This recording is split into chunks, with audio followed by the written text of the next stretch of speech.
Grow Great is a city government leadership podcast with Lisa Norris and me, Randy Cantrell. Each week we share insights, experiences, and wisdom to help you and your leadership grow great. Our website is growgreat.com.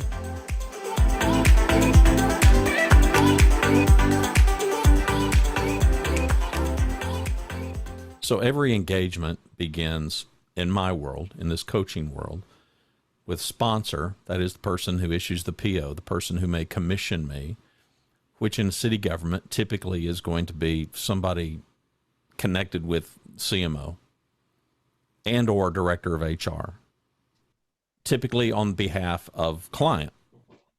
For me, typically a director level person. So sponsor, client. I always tell the sponsor, so I always will tell the CMO, for instance, this is a confidential thing.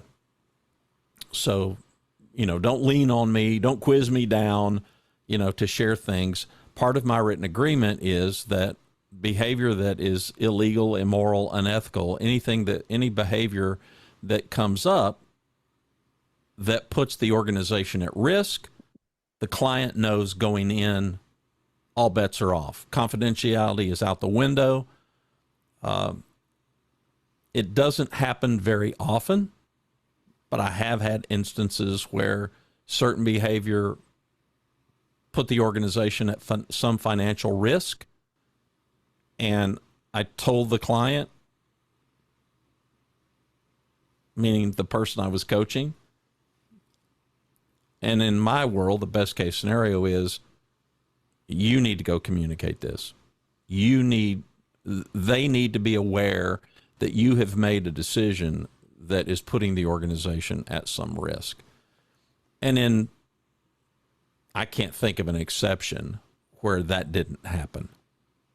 And I usually volunteer. If you want me in the room, I'll be in the room.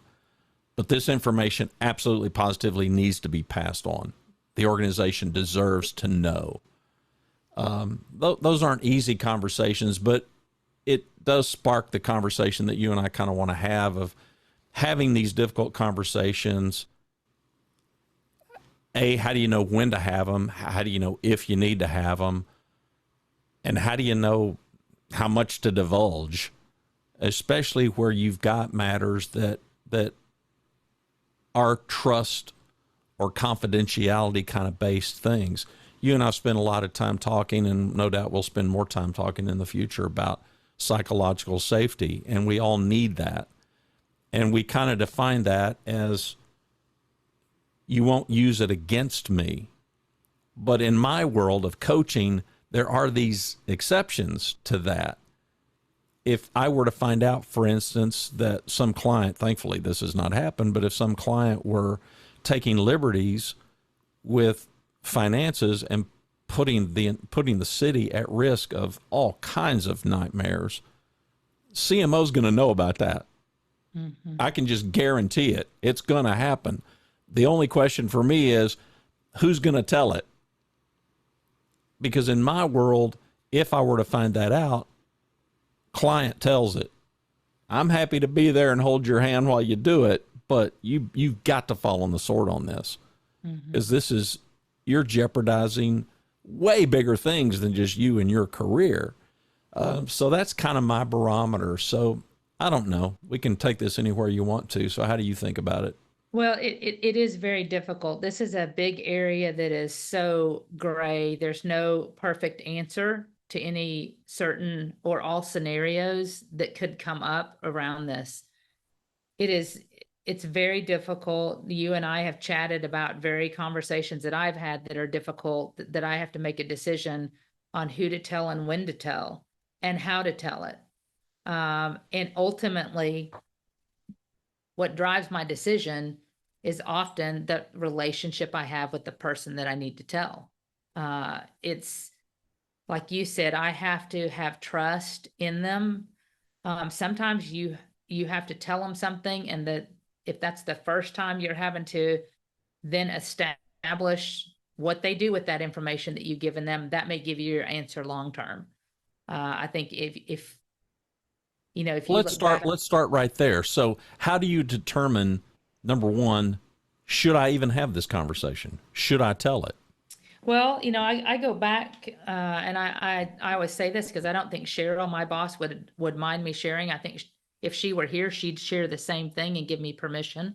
But when we first, we've talked in prior shows about I had turnover at the top. Pretty much all the city manager and all the deputies that I had worked with for most of my career here at the city turned over in seems like it was about a 9-month window. So complete turnover at the top, for different reasons, none of them bad.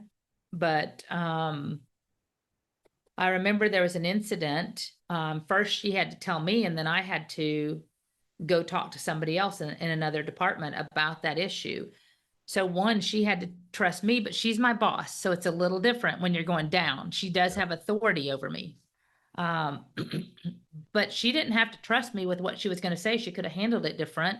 But I had always told her, you just need to be straight with me. I need time to process, and I will handle it. And I may get initially, you can tell I'm thinking, and I get quiet, and I will ask a couple questions. And sometimes I'll even maybe get a little defensive. It's human nature going, wait a second, hold on. Right. But when she was telling me that information, she said, you told me to be straight with you. So here's what I've heard. And this is what I need you to work on. And I had to go call another department. Once I learned of that, it did upset me because I thought we had a great relationship. I called the other department. I said, listen, this is what I was told. You have 5 minutes. I need time to talk with you. This is important. Tried to understand it was about service, and I'm huge on service. I expect a lot of myself and my staff. And the person on the other line goes, what? It was our police chief. I don't think he'd mind sharing either. And he goes, what are you talking about? Well, I remember you and I going through all this. Yeah. And he goes, what are you talking? And I said, man, I thought we were good, but I want to serve you. How can me and my team serve you and your team better? Because I want to support you. And this was in the midst of COVID and just all kinds of change. And he's like, Lisa, we got a great relationship. And he said, where are you hearing this from? Well, I could have said, well, city manager said. It wasn't city manager, but Cheryl, right? And I didn't. I said, listen, the source doesn't matter. I don't have any facts. They just said it's something that we really need to work on together. They've given it to me as a goal, and I take those seriously, and I want to do well by them and us. I just want to fix whatever's broken. If there is something, or if there's just a fracture, if it's just a little sprain, I want to fix that too. And we talked for about 5 minutes, and he's so fun. I just love working. Daniel Sesson, he's our police chief. He's amazing, but he's like, I'm going over there right now. And I said, no, don't go over there right now. He goes, Lisa, we're fine. Give me 5 minutes. I'll call you back. So he apparently during that time, he goes and checks with the assistant chiefs, calls me right back. He said, Lisa, we have no idea where this has come from. Everybody says we got a great relationship. HR supportive. You've helped us achieve everything that we need, blah, blah, blah, blah. Well, ultimately he said, do I need to go call somebody? Because I'll go over there right now to defend you and kind of your honor. And I said, no. Let me go back to my source, see if I can get more facts. Maybe there's an issue at hand and I misunderstood. Right. Maybe it's with a person, maybe it's with me, and I said something to a specific person. Let me go find out a little bit more. But I wanted to work director to director first. Go back to Cheryl. She gives me, she says, no, you know what? If everything's good, let me go back to my source. Mm-hmm. And she went back and called me back and said, you know what? Big misunderstanding. Once I understood, they showed me what they were talking about. It sounds like that's not really an issue, and I trust you. If you and Daniel's checking with people and we're good, then I consider the issue closed. We're good, and my apologies. So the good news with all of that is she trusted me enough, even with bad news, right, to take care of business. But she's my boss and has authority. Let's talk about the reverse. That's the harder part. So what if I need to tell her or somebody else something? I need to tell Steve something, and he's the city manager, and it's about a department, one of his people, whatever you can think about I call it kind of the worst case scenario, that you need to divulge something that's really uncomfortable for you. But I would rewind it even more peer to peer. I mean, so when you talk to the chief and he's like, where's this coming from? And you withheld that, you didn't tell him the source. I'm gonna give you an A, because we're defining leadership as a focus on others. So question, how would that have benefited him? Him knowing where your source was wouldn't really have served him. Well, he was wanting to do like I was. He believes in I'm going to talk to the source, Yeah, not of talk course. to everybody around the source, And right? I respect that, but I respect probably as much or more your unwillingness to divulge that. I get she's your boss, and I'm sure that had some factor there, but pull it back at an even higher level, it doesn't benefit him. If you And it need wouldn't it, have benefited me it wouldn't have because now benefited I've any. broken It wouldn't have. trust. No, it wouldn't have Yes, benefited anybody. That's right. the point. But for some of us, in the heat of the moment, it might feel good. It might feel good to point a finger to say, well, I heard it from so and so. Listen, during the course of this podcast, those of you that are listening, it is happening in your organization dozens of times while you're listening to us talk. Somebody is pointing a finger at somebody for something. That's right. It's just the way that doesn't mean you should do that. It doesn't mean it's That's the right. way to go. But I think that withholding that information, the question is, for me, a lot of times the barometer is will this be helpful? Will Right. this be helpful to tell the chief who this is? Answer, not really. Yeah. Okay, so easy. Yeah. Then don't And tell him. that's right. But as you look about it, the hard thing is how do you know what to tell somebody and not have it appear as one gossip, not have it appear as you're ratting somebody out or you're sharing information you shouldn't or you're starting the rumor mill, etc. And I say to that, one, it needs to be factual. It needs to be what you know, not what you heard necessarily. And to everybody's credit, in that last scenario, Cheryl had received information in front of her that she had received, passed it on to me, and she didn't say who on her source either. She said, "This is what I've learned. I just want you to work on this." She didn't say you're failing. Right. She did say you need to fix it. And I said, "Well, our number one goal this year is building relationships. So I agree with you. If it's broken, I need to fix it. I just want to know where it was broken, you know?" And so, Well, there's high quality behavior ahead of time. Cheryl's behavior is high quality, your behavior is high quality, the chief's behavior is high quality. So let's kind of start there. If you're not behaving like a good human, okay, well, yes, you can start today and you should. But good luck, because people are going to judge you based on the past. And you're that's just right. going to have to build a bridge and get over it. If you're going to, we did an It's the episode whole about theory of trust being yeah, we earned. did an episode about reinventing yourself. Well, if you want to reinvent yourself from a bad human being to a good human being, hats off, salute you. That absolutely should be the paramount thing that you do in your life. But just know this, yeah, the sins of the past, you're going to be judged by those, at least for some period of time. So just run fast to get past those if That's you right. can. But it starts there Right. because Cheryl trusted you enough to know that you were going to work on it. Look at your conversation with the chief. Hmm. Well, that conversation that you had is abnormal in a good way. Yeah. It is the epitome, in my opinion, of high performance, because Well, it's I got your back. well, you owned it. You owned it. You went into this assuming that it was true and you wanted to fix it. You didn't go into it all defensive and, well, how could you say this? How could anybody on the force say this after all we've done for y'all, blah blah blah. It could have gone that way, That's right. but it didn't go that way because you owned it. We talked about my metaphorical corner and holding up the mirror. And I can't say it enough. I can't stress it enough. It's where high performers are willing to go. And the people that aren't high performers refuse to go there. And they Right. refuse to look in the mirror and they refuse to own it. Well, you owned it, even though you didn't understand it.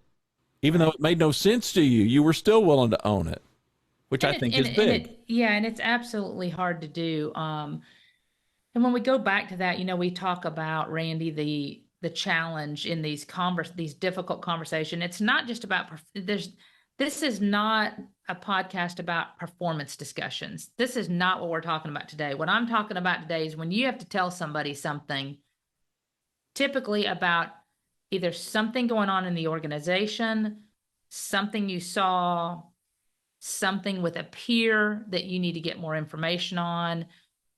And most of us do not like doing that and don't want to be seen as, in just for lack of better words, a tattletale. I'm going to my boss tattletale and throwing somebody under the bus, right? Yeah. And it's just very gray on how to do that well. And before the show, when we were talking, I said, it's challenging because I'm not one that likes to do that. I just like to own my stuff. What I need to fix, I try to mentor and counsel others that are coming to me with concerns or issues.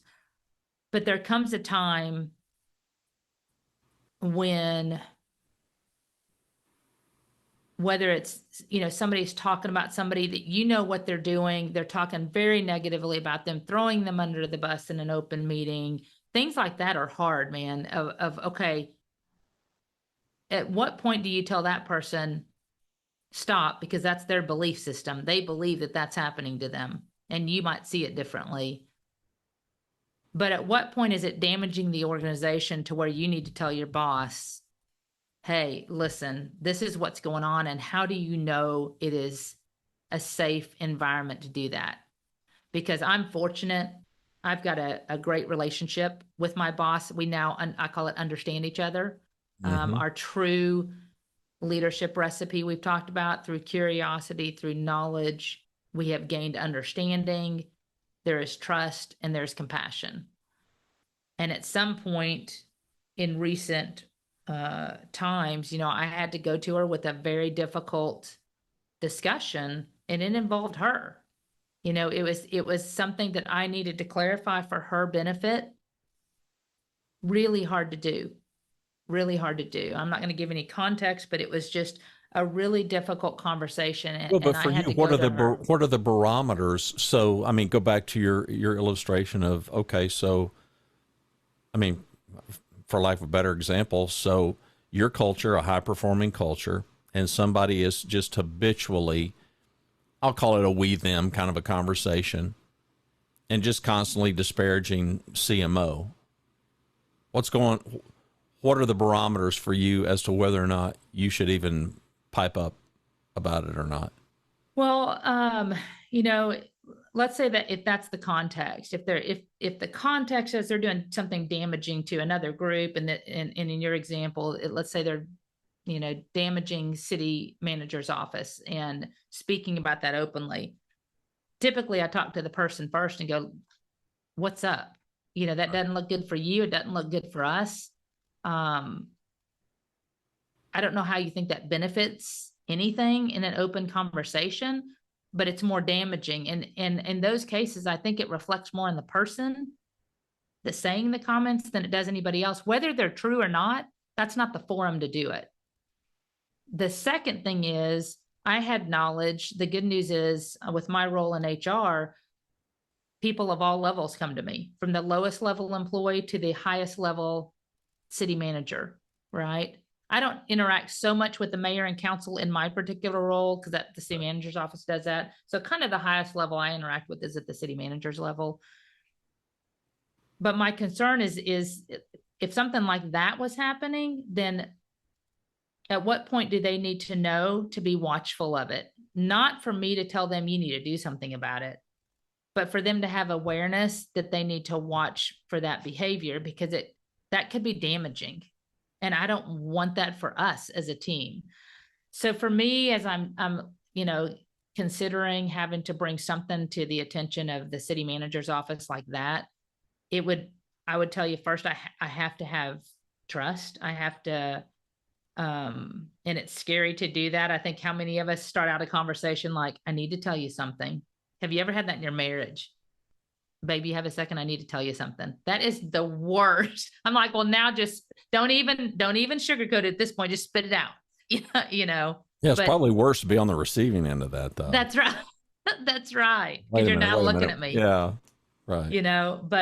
But the challenge is trust. If you were to tell me I absolutely don't trust my boss, I don't know if you could have a conversation about that. But then I would say, do you trust somebody above them? And the challenge is, gosh, like I said, this is grade. Do you overstep? Should you overstep? Should you let it go? You would have to explore your circumstances. And I would say seek wisdom from somebody you do trust that does that kind of thing well, and get advice. In a case where I'd have to tell like Cheryl or Steve, I usually like to not do that in the office if I can avoid it. Usually I say, do you have, can we take a walk? Is there, unless I'm sure that it can't be heard.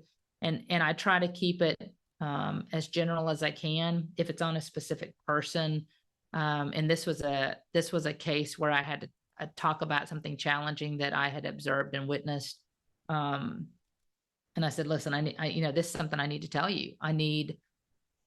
I have to trust that you're not just going to go off the chains and go do something about it immediately. But I want you to have awareness, because I know what you are doing and what you are working on as an organization for us.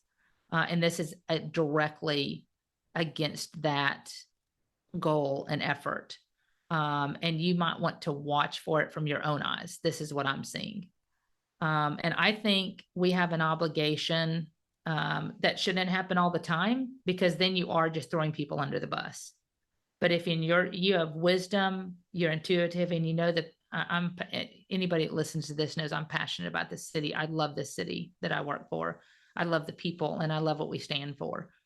And when something is working against that, that impacts me too, because it's going against what our core values are. And at that point, I feel we have to have a voice, and we have to share, and then allow that individual to explore it on their own to see whether it matches, whether it's congruent, and then they can choose any action based on what they find.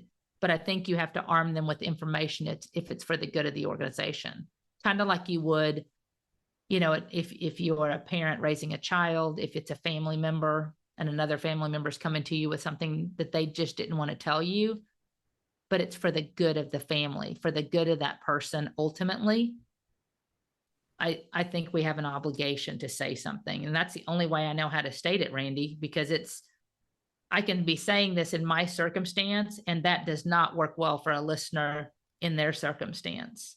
Well, to be sure, we're talking discernment and we're talking judgment, which is why there's no secret, no formula for this. I guess the closest thing that I could think of would be the way you and I have defined leadership. And it's just our viewpoint. I get that there are other viewpoints about leadership, but it's a focus on others and doing for others what they can't do for themselves. And I think too many times we think about, I don't know, you hear words like betrayal. You hear words, phrases like betraying a confidence and whatnot, as though the divulging of something is always negative. Always has a bad intent. And that's just not true. It could be, but it's not necessarily true. I had an instance that involved some ethical things and encouraged the client to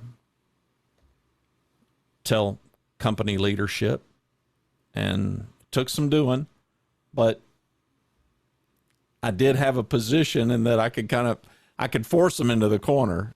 That's the only time that I do it, by the way.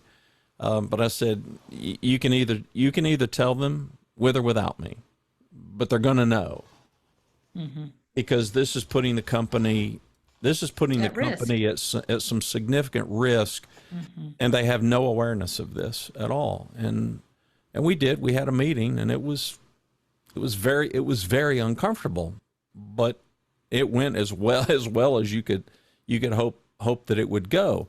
Well, during that process, I was very focused on this person. Learn from this. This cannot be repeatable behavior. We're talking unethical, immoral, illegal kinds of things. And thankfully, most of us, those hopefully are not in play. You know, it could be performance thing. It could be, like we've talked here, a lot of soft kinds of things. I was thinking as you were telling that story, had an instance with a department head, and prior to my coming in, had been hired by the owner, and prior to coming in, had a meeting with the staff, and this was an underperforming department. Mm-hmm. And I was dispatched. This was early on. I was doing probably more consulting. This was a dozen years or more ago. And I go in, and I found out rather quickly, because I kind of got close to the people on the team. There were 5 or 6 of them. Well, before I ever entered their domain, he had warned them, he had threatened them all to not tell me anything. So he had circled the wagons. And so now here I am armed with that information. Okay, well, want to guess how I handle that? I don't have a guess. So I've got these people who've divulged this. So what do I do with that? Well, I'm going to try to help him. So I told him. I didn't rat anybody out. I didn't name any names. Fact was, everyone told me separately. Mm-hmm. But I said, I'm aware of the meeting that you had. So I said, so here's how this can go. This can go one of 2 ways. And he picked a way, and that's the way we went, and that was that. But I called him on it because it wasn't going to help him to not know. So for me, the big barometer is to your point, the greater good, but it's not just the greater good. Come on, leadership is an individual and a collective thing. Right.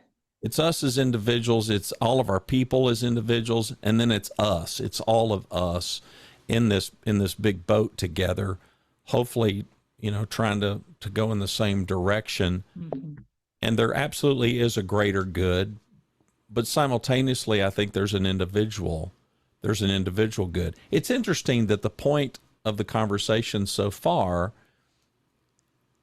is behavior based, isn't it?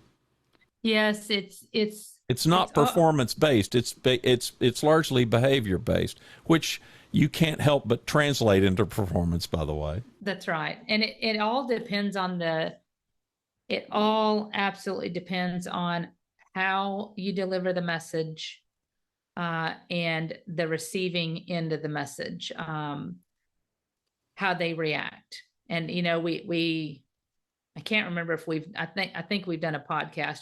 You can only control your reaction. You can't, can't your response. Yeah. You can only control your response. And that's critical here. So you do have to know your audience, and when it's for the good of the city and the good of the department and the good of the person, they may not see it that way. You must, whether it's me giving it or me receiving a message from somebody else, and that's happened as well. How I respond is absolutely critical, because you just set the stage for whether they're going to tell you something ever again. Right. And when I've had it in my leadership over my 26 years, handful of times probably, where I've had team members come to me either about another team member or about their leader. How difficult is that?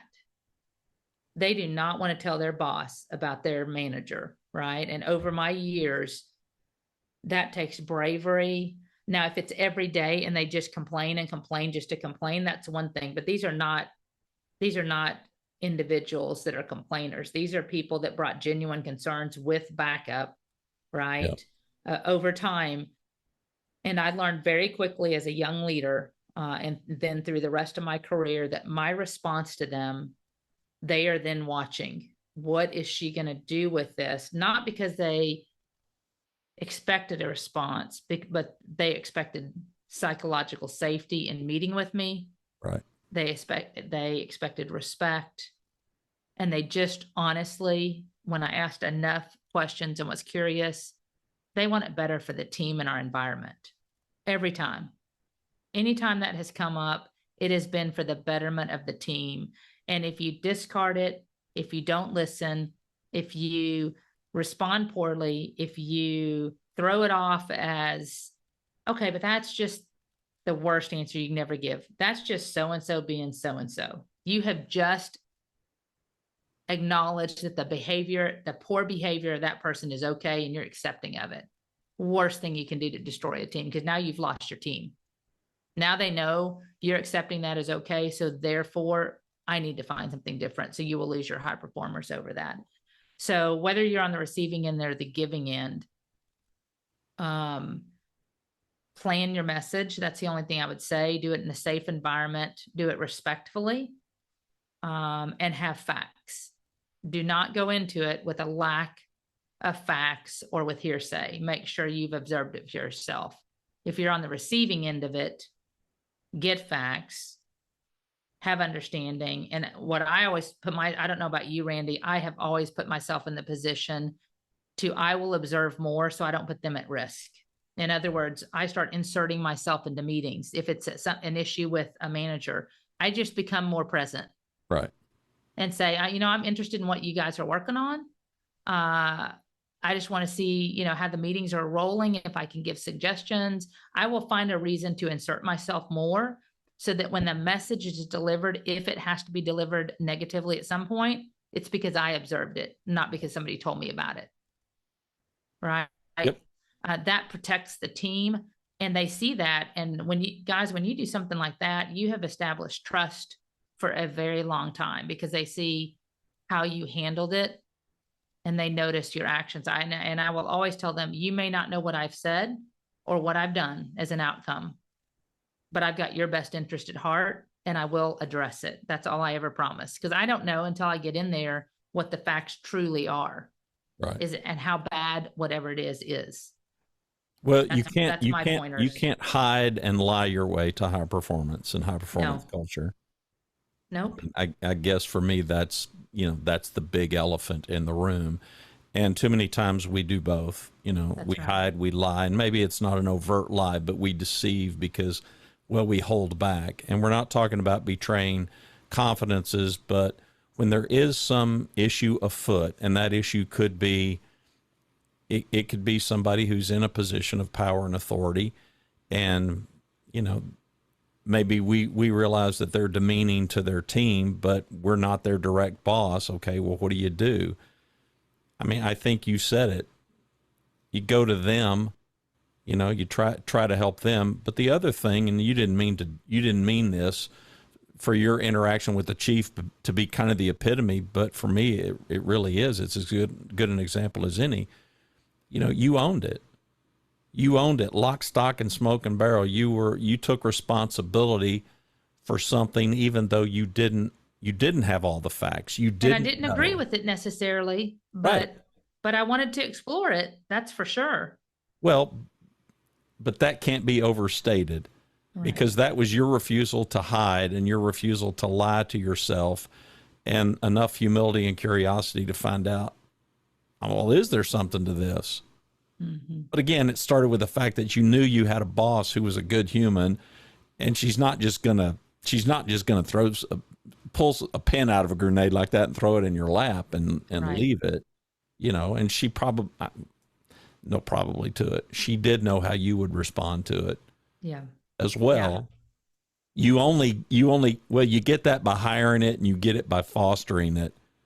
So whether you're at the top, whether you're at the middle, whether you're at the bottom, hiding and lying is not the way to go. That'd be a parting shot. And as long as you've got, remember, it's having another's best interest at heart. I think that's what my focus is always. I've either got the city's best interest at heart.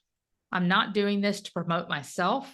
I'm not doing this to have another person fail, right? Yeah. It's not envious. It's not that it's expensive of anybody else. Right. Not jealousy. There's nothing. It's truly because I have the best interest of the other party at heart, and I want it to be better for the good of the group. And sometimes there's a need to have a difficult discussion around that. Well, it's It's a deep conversation with no real pat answers. Hopefully we provoked you to think a little bit about it. I think your advice was sound. It's probably the best place to end this. Seek the counsel of somebody that you do trust, to bounce it off of them and think it through, process right. it, and then move forward. The best way to go about it, getting the advice of others sometimes provides clarity in your approach.